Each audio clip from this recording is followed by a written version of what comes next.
Sapphira Kincaid was born into a kingdom of crime, while Nerissa Vale carved her throne from tragedy. Together, they sparked Britain's most feared gangland war. But what no one expected was how far they'd go to destroy each other, and everyone in their way. As in the chaotic sprawl of East London's backstreets, where sirens and silence often told the same stories, two girls were quietly being molded into something the city had never seen before. Sapphira Kincaid was born into crime. Her father, Curtis King Kincaid, had ruled the estate blocks of Bethnal Green with drugs, extortion, and brutal authority. When he was sentenced to life for orchestrating the deaths of two rival dealers, the empire crumbled overnight. Sapphira, just 12, watched men ransack her home, steal from her mother, and beat her older cousin into a coma. But she didn't cry. She memorized faces and promised herself no man would ever steal power from her again. Across the Thames in a neglected part of Woolwich, Nerissa Vale was learning a different lesson.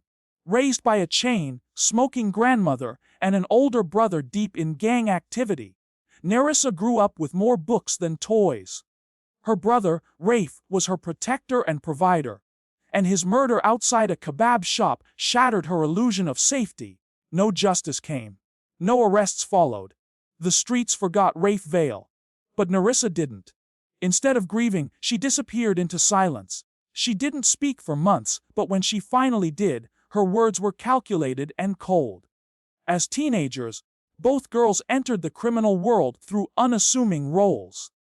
Sapphira used her father's contacts to become a courier, moving drugs in school bags while maintaining top grades. Nerissa joined her brother's old circle, taking over collection duties, ensuring debts were paid in full and on time. Where others used fear, she used unpredictability. Her crew learned that smiles could come before a stabbing. By 17, both had reputations. Sapphira for her icy command over men twice her age, and Nerissa for her surgical cruelty and organization. But they stayed out of each other's paths. London was large enough. For a time. Everything changed the night an old dealer named Royce Minter was found dead in an alley. He was a supplier to both Sapphira and Nerissa, a middleman who profited from balance. But someone had tortured him, carved letters into his chest, and dumped his body as a warning. Sapphira believed it was Nerissa's crew trying to send a message. Nerissa, on the other hand, saw it as Sapphira's play to monopolize the supply chain. A single corpse became the spark. Within a week, a stash house in Hackney was raided by masked gunmen. 2 men were killed execution style. Days later, Nerissa's driver was found hanged inside his own flat. No signs of a break-in. The police wrote it off as suicide. Her enemies knew better. The war between them didn't look like traditional gang feuds. There weren't random shootings or territory graffiti. These women operated differently, like CEOs of violence. Sapphira began recruiting women exclusively into her inner circle, believing men were too careless, too loud, too driven by ego. She trained her girls like a paramilitary unit. Clean operations, no loose ends. Nerissa responded by building a web of alliances with male crews in South London, using blackmail, seduction, and money to bind them to her. Her power didn't just come from guns. It came from secrets. The first confirmed meeting between the two happened during a forced sit-down arranged by a mutual contact, a Turkish trafficker named Davut Kalkan. The meeting ended with Davut's sudden disappearance. His body was never found. From that day, the feud went underground. Associates vanished. Cars exploded without warning. Family members received threats in the form of burned photos and mailed animal carcasses. Police noticed the spike in violence but couldn't trace it to anyone. Whispers began calling it the Silent War. But it was anything but quiet. The streets knew something big was building. And for the first time in modern British gang history, it wasn't men pulling the strings. It was 2 women, ruthless, calculated, and untouchable, rewriting the underworld by burning the old rulebook and writing their own in blood. The first death that truly made the streets pause was that of Leonie Kincaid, Sapphira's younger cousin and trusted lieutenant. She was bold, loyal, and known for handling debt collections with an iron grip. At just 22, she was managing several corners in East London and becoming a symbol of the new wave of female control in a male-dominated world. Her disappearance was barely noted by the police, but for Sapphira it was personal.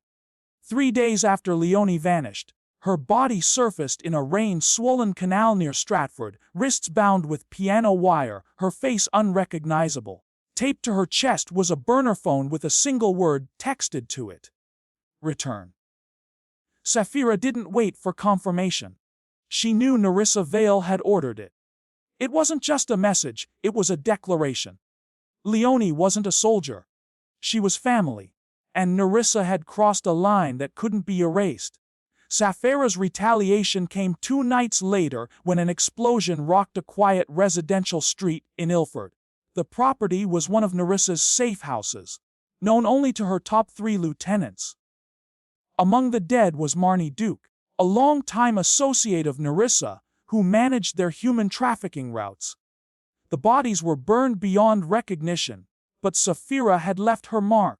Spray painted on the back wall, untouched by fire, were the initials SK.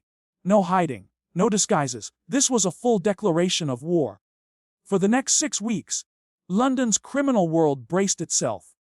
Firebombings became weekly occurrences. Drug stashes were raided and torched.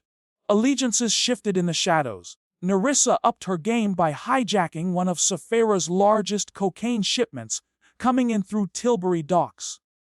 With the help of corrupt port workers, her crew intercepted and rerouted the cargo, then leaked photos of the intercepted drugs and the crew celebrating with luxury watches and champagne. One of those watches, an expensive cartel gift meant for Sapphira's enforcer, ended up on Narissa's wrist, captured in a blurry surveillance shot outside a Croydon nightclub. Sapphira responded by tightening her circle. She replaced drivers, runners, even her bookkeeper. Trust was becoming a rare commodity, and paranoia was the new currency. Narissa did the opposite.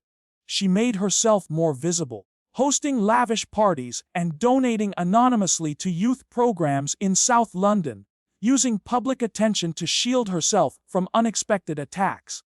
It was a bold move and one that seemed to work, until a shooting at one of those events left a teenager dead, and Narissa's name across news headlines for the first time. The police were overwhelmed but paralyzed. Neither woman left a trail.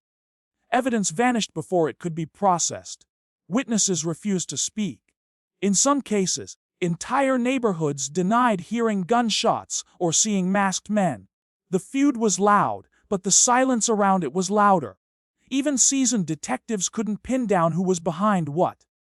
Each side blamed the other. Each attack was a mirror, reflecting a deeper hatred. While the press occasionally mentioned a spike in gang-related activity, no one truly grasped what was unfolding. These weren't turf wars over corners or playgrounds. This was empire against empire, each led by women who refused to yield. The old generation of gangsters, mostly imprisoned or dead, watched from behind bars as their daughters and nieces waged a war with more precision, patience, and cruelty than the men ever had. For the communities caught in between, fear became a way of life. Kids walked to school in pairs. Corner shops boarded their windows after dark. Residents whispered about vans with tinted windows and late-night knocks on the door. A councilman who questioned the rise in violence resigned days after his car exploded in his driveway.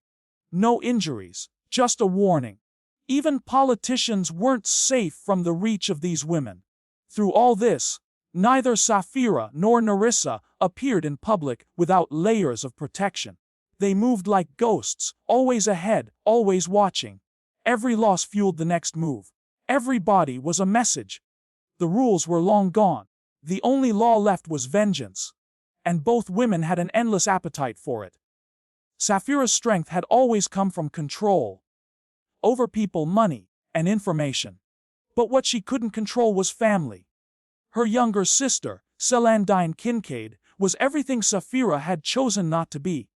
A schoolteacher, calm and clean, who spent her life avoiding the streets that shaped her sister. She lived in a modest flat in Bow, volunteered at youth centers, and had managed to stay untouched by the criminal shadows surrounding her family name. For years, Sapphira protected her fiercely, even kept her name off internal records. But as the feud with Narissa deepened, so did the cracks in the firewall Sapphira had built. Celandine's abduction was not flashy. There were no demands, no dramatic chase. One morning, while jogging her usual route through a park near her home, she vanished. CCTV caught nothing. Her phone was found abandoned beside a bench. It was 2 days before she reappeared, escorted by masked men and dropped off at the gates of a hospital with no visible injuries, but obvious psychological trauma. She refused to talk. Doctors noted signs of extreme stress and sleeplessness. Her silence only confirmed Sapphira's worst fears. Narissa had reached into her heart and found a pressure point. But Narissa hadn't kidnapped Celandine just to frighten Sapphira. She wanted to test loyalty. She wanted to leave a permanent crack in Sapphira's foundation. And it worked. Celandine, now terrified and feeling betrayed by a sister whose choices had endangered her, made a decision no one expected. She contacted the police. Not just to report her abduction, but to become something far more dangerous, an informant. Quietly, and without hesitation, she agreed to cooperate with a covert task force already monitoring the escalating Gangland feud. Over a span of weeks, she was outfitted with recording devices, planted in seemingly innocent meetings with her sister, and tasked with logging conversations, patterns, and information others wouldn't notice. She became the invisible eye in a world she had sworn never to be part of. Sapphira, sharp as ever, began to notice strange things. Questions that didn't make sense, slips in conversation, a different tension in Celandine's voice. Suspicion turned into certainty one night when Sapphira orchestrated a fake weapons handoff. Only 2 people knew about it, her top enforcer and Celandine. Less than 12 hours later, the location was raided by a special unit. No arrests were made, but millions in weapons were seized. It was all Sapphira needed to know. But instead of reacting violently, she vanished. Phones went dark. Houses were emptied. Her entire operation froze. Police believed she had fled or been assassinated. Narissa assumed the same. Without Sapphira in the picture, she grew bolder. She moved her base of operations to a high-end hotel suite in Essex, believing the war was over. She relaxed her security, returned to public appearances, and even began talks with overseas suppliers. That's when everything shifted. A well-timed tip traced back to Celandine again led the police to a scheduled meeting at the Essex Hotel. Believing they were finally going to arrest Narissa and her inner circle, a heavily armed unit raided the suite. But Narissa wasn't there. Her team was gone. The suite was empty, scrubbed clean, and left with only a single object, a burner phone that rang the moment officers entered. On the other end was silence, then a single sentence played on loop. "You thought I wouldn't see." The tip had been planted. The raid was a setup. And Narissa had been warned, not by her own people, but by someone from Sapphira's side. Someone Sapphira still trusted. The betrayal wasn't just coming from Celandine, it was spreading. Someone was playing both sides. What had started as a feud between 2 empires was now a maze of deception. Trust had become a weapon. Every move was monitored. Every conversation potentially recorded. The women who once ruled the streets with clarity and fear were now navigating a landscape where loyalty didn't exist and danger came from all directions. Sapphira knew now that to win this war, she couldn't just kill her enemies.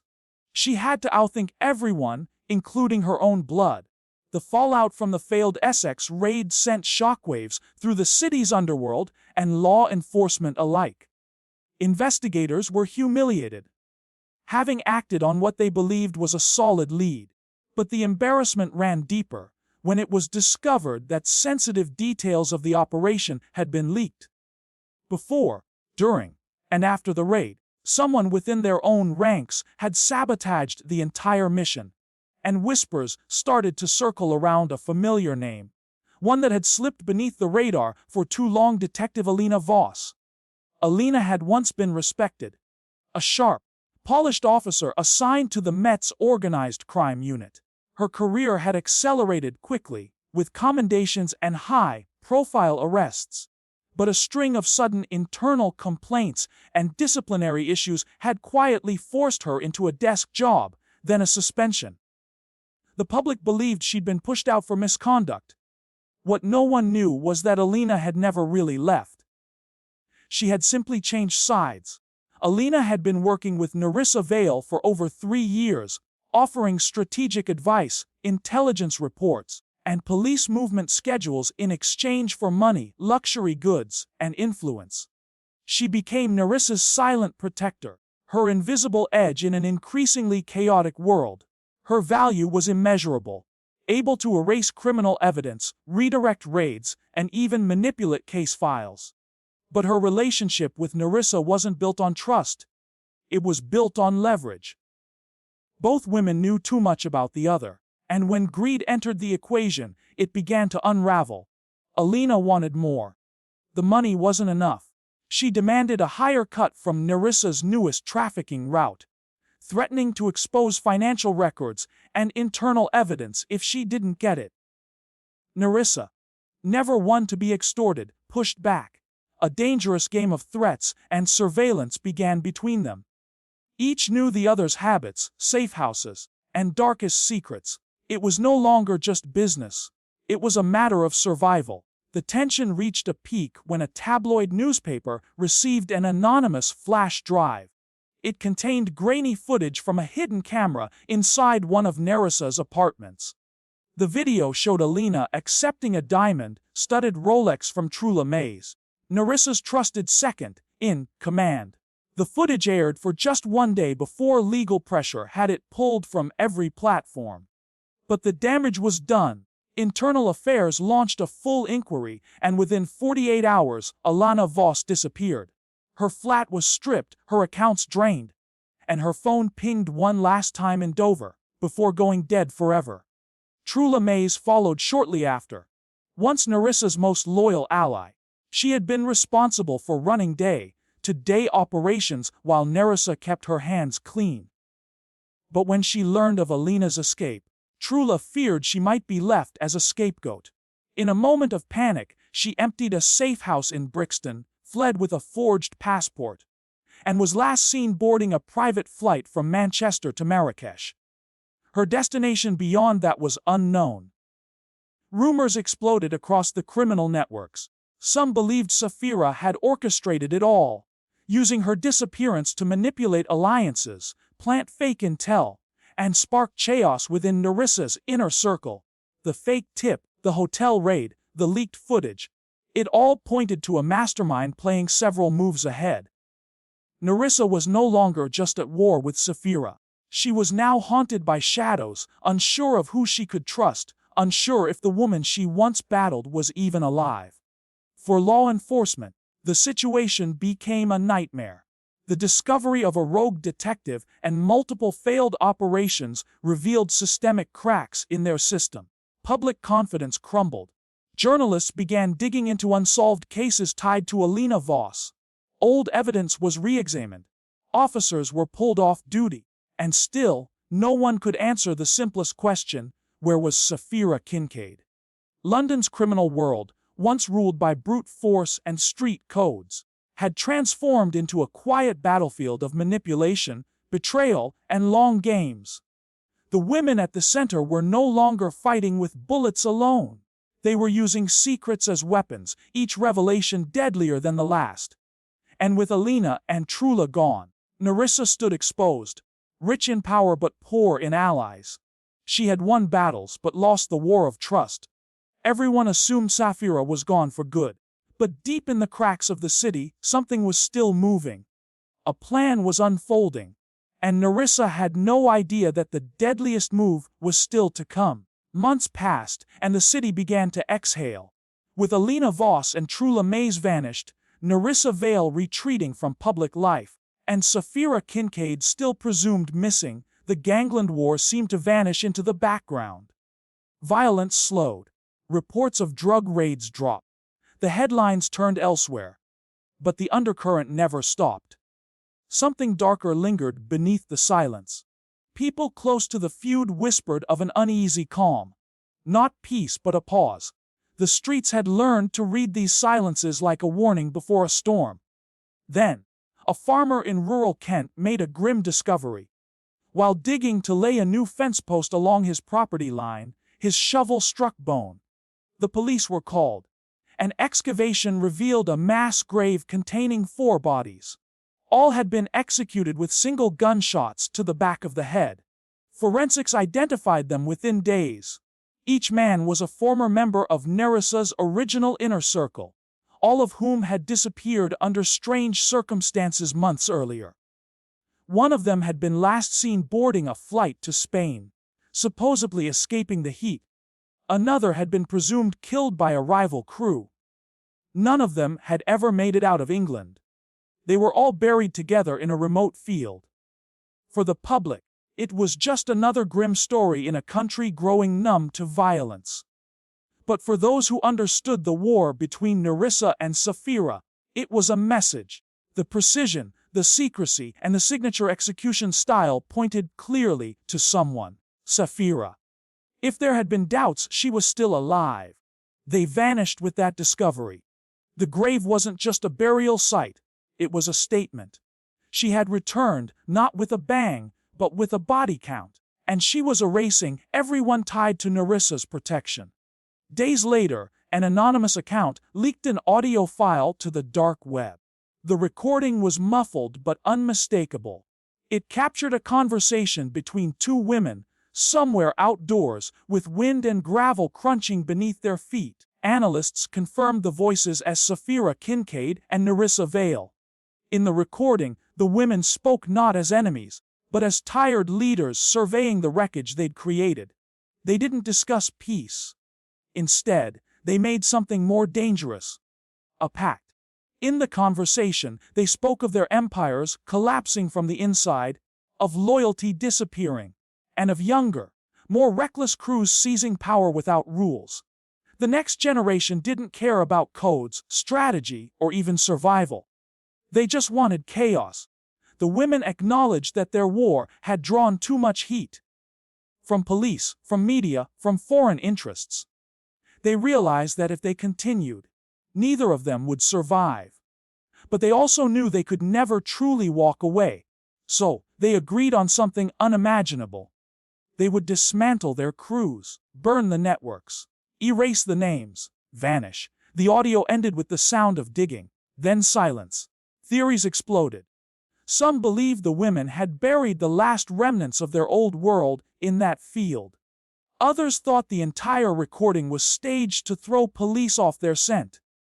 No confirmed sightings followed. The last known photo of Narissa was taken in a jewelry shop security cam 2 weeks before the recording surfaced.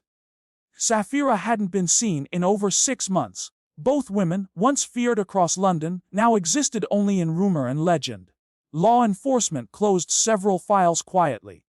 Too many dead witnesses. Too many missing links. No charges were ever filed against either woman. With Alina Voss presumed dead and Trula Mays likely operating under a new identity overseas, there was no one left to testify. The case simply faded. Still, in certain parts of London, their presence lingers. People swear they've seen them. Sapphira walking into a pub in Camden. Narissa stepping out of a black SUV near Brixton. But no one has proof. And those who claim to know too much often go quiet. In the end, the most dangerous gangland war in Britain's modern history wasn't ended by death or prison. It ended in silence. 2 women had rewritten the rules, torn down the walls built by men, and left the battlefield on their own terms. No victory, no surrender, just absence, a final, perfect crime.